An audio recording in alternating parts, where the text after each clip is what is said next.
Hey, this is Beebee, here with my dog Ruby. This is Butterfly Soup. I'm a cheater. You bet I googled my shit. Here it is. The A's. Krista looks immensely relieved. It probably would have been funnier if I had picked the incorrect option, but my need to be right supersedes reality. Bravo. If you'd failed that, I probably would have started crying. Aw, maybe she should have. We did save right before we did this. But that's fine. Min squares up in the batter's box. Throw the ball. Noelle throws the ball with all her might. I'm so bad at this.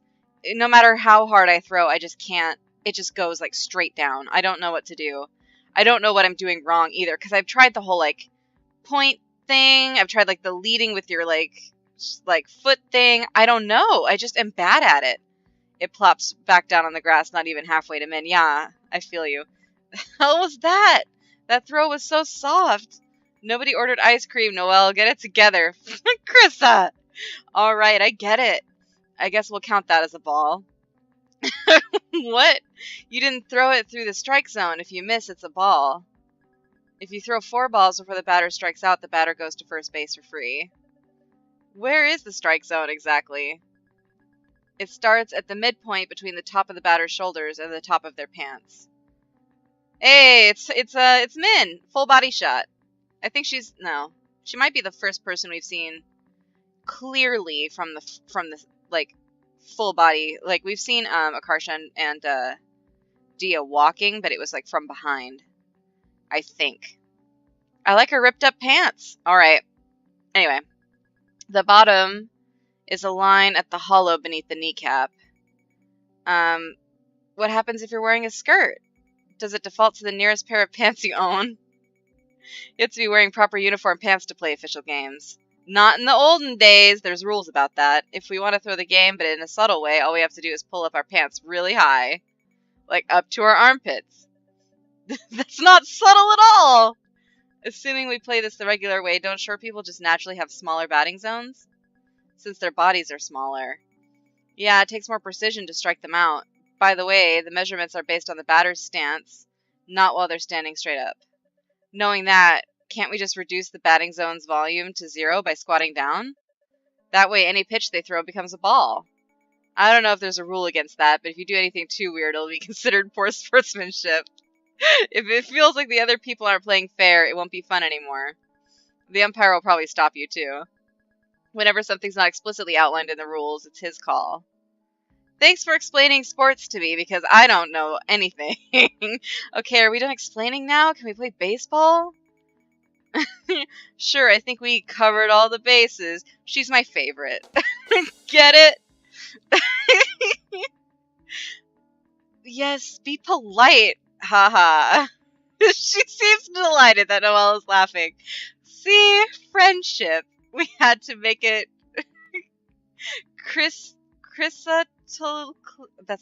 I can't even do it. Crystal clear. Good enough. Chrysatil? Maybe that's it. I better pitch the ball before she says more. I like her. Throw the ball. Noelle hurls the ball with all her might. It plops down in the grass in the exact same spot as last time. Dia raises her hand and looks at Krista expectantly, like she's waiting to be called on. I realized on last episode I was still saying us and we and I in reference to Dia because I'm still so used to being in her shoes. And most of these games you stick as one person, you're that main protagonist, so it's difficult for me to switch gears even as we're playing as Noelle. I'm still kind of oh, there I am over there. So I need to get my head in the game. Krista says, yes, you can just talk. You don't have to do that. I do that too, especially in group settings. It feels rude to just shout. It may be a cultural thing because, in classrooms, you're going to have to pull teeth to get native kids to talk generally. It's just you don't just start fucking shouting. No one's paying attention to you. You got to get their attention first. I don't know. Noelle doesn't have enough upper body strength to throw it that far. That's a problem. No matter what position she plays, she's going to have to throw it that far at some point. Well, good thing I'm not joining this stupid club then. Problem solved. Alright, whatever. I'll pitch for now. What's with the eyebrows? Noelle hands the ball over to Krissa and joins Akarsha and Dia back on the field. As Noelle jogs up to them, Akarsha plucks a dandelion from the grass and presents it to her. Akarsha, fuck off! If you were a flower, you'd be a dandelion. This is literally a weed. I like them even though they're weeds. Akarsha tries to blow the dandelion seeds into Noelle's eyes. Stop that. I hate these two. Min smacks Chris's pitch into the ground and takes off running. Dia tears after it with the look of a dog chasing a squirrel. Of course she is. She scoops it and throws it to Akarsha, who's manning first base now. I got it! Akarsha tries to catch it, but ends up knocking the ball away with the tip of her glove. Akarsha, you need to work on your catches. Why? You dropped the ball. What? That wasn't me. That was totally you. Everyone saw. Incredible. That must be my lookalike from another dimension. You briefly glimpsed a parallel universe when Akarsha didn't catch the ball. But now you've crossed back over to the reality where I did catch it. This explains the memory discrepancy. I appreciate that. That's a good, solid explanation. I believe it. It's fun to see Dia through someone else's eyes, though, because she's, compared to, she's a, you've got kind of the spectrum of people with different kinds of, I'm trying to remember the word. All I can think of is, sanguine. Like, what is it? Like the humors or something? And you've got Dia, who's like always kind of just like smiling and generally really pleased with like the small things. Then you've got Akarsha, who's like always cracking wise, and then you've got Noelle, who's just perpetually angry about everything. And then we got some new characters who we're not sure where they are. And then you think Noelle's mad, and then you got Min, who's like fucking on the complete like light years away. Anyway, it's the only logical explanation. Or you messed up and just won't admit it. Noelle, you can't let her do this to you. Min manages to round the bases and score thanks to Akarsha's mistake. Akarsha, you're up to bat. She's just getting all the stars. She's just running the game. I'm ready. What about Yuki and everybody? Akarsha twirls the bat behind her back. Cool! Squats down for no reason and hops several times like a frog before springing back up into a dramatic pose. Is she gonna do that every single time she goes up to bat? Knowing her, yes. I appreciate it. My signature. You don't need a signature. Watch out. Akarsha batted a ball straight at Noelle on purpose. Noelle flails her arm in a panicked attempt to catch the ball. She misses it. I'd be running the opposite way. Shit flying at me faster than I can like keep track of it is not happening. If shit flying at me at such a speed that I know that even if I catch it, it's going to hurt, is not going to touch me. Krista runs out in front of Noelle and catches the ball. Hey! Thanks. No problem. Oops. I know that Akarsha and Noelle are supposed to have kind of this weird Ron and Hermione kind of chemistry here. But I'm feeling Krista a little bit better in terms of how she's interacting with Noelle. I know that that's a weird, probably off track, but I'm standing by it. That was Ghost. It wasn't a ghost. It's Min's turn to pitch now. Krista hands the ball over to her and heads over to the plate to bat. Where is Yuki and curly-haired girl and the other one? Kasumi or something. What about them? Where are they pitching? Are they just on the bases and they just don't get to talk? They don't get to play? Whenever you're ready. The fielders are all backing up. Chris is even taller than Dia, so she looks like she could hit it pretty far. I'm pretty tall. I can't hit shit. Oh, we're getting some really cool shots now. Like, it was kind of a little bit static there for a bit with everyone's mug shots, but now we're getting some more action shots. That's really cool. This is, I'm not even kidding, my general college outfit. That's so funny. Min clutches the ball in a claw-like grip. She brings her arm back and then forward hard over the top and lets go. I mean, a single person made this, so, we can chill. As the ball approaches the plate, it does a little hop like a hiccup. Krista looks weirded out. She doesn't swing. The flutter is just enough to throw Liz off. The ball glances off the side of her glove and bounces off her kneecap. The butterfly. What? It's kind of creepy, isn't it? Seeing the ball coming at you without spinning. Yeah, it was just like floating at me. I couldn't tell the difference.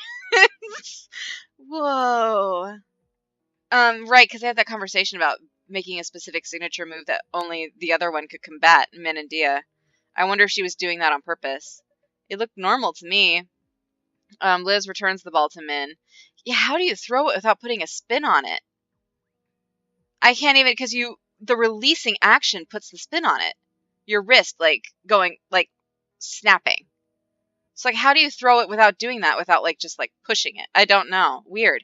Liz returns the ball to Min. I don't know sports.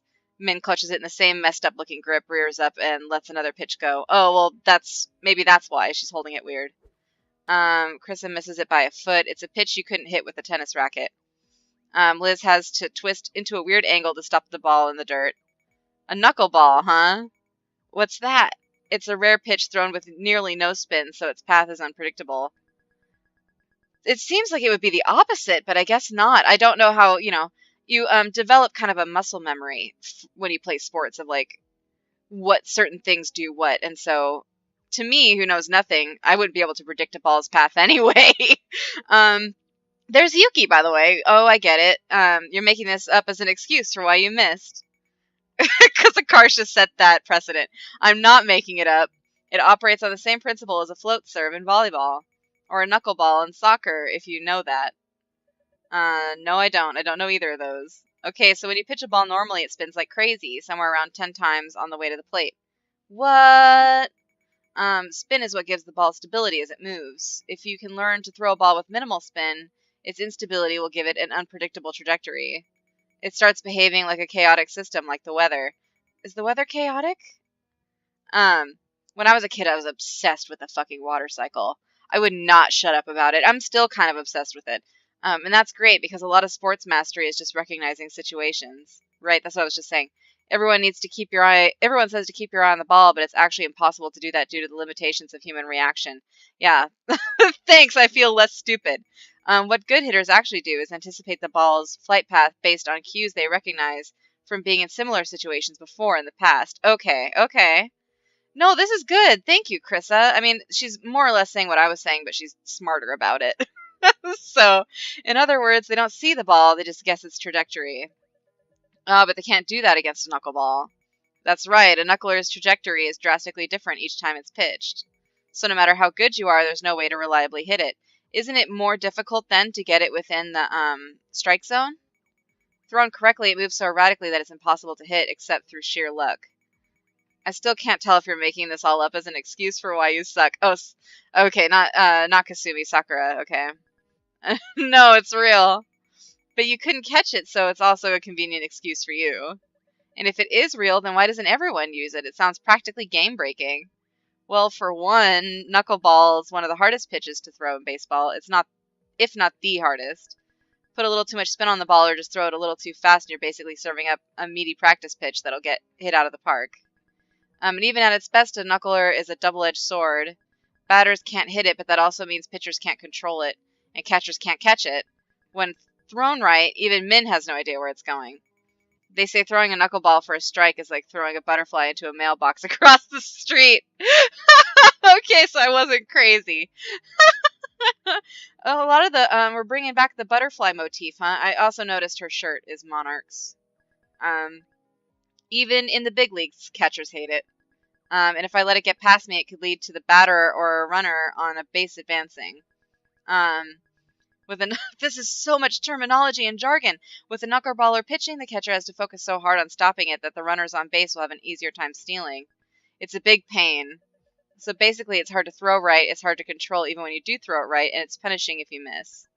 Pretty much, no one trusts it. Knuckleball is the pitch of someone with nothing left to lose. And that's us. We can try things that no coach in their right mind would ever risk, because no one expects anything from us. So we might as well take advantage of that, right? Even if we don't win a single game, at least we'll have fun. What kind of nonsense is this? We'll find out what kind of nonsense it is in the next episode. Hey, catch you next time. Appreciate you. Thanks for watching. Bye.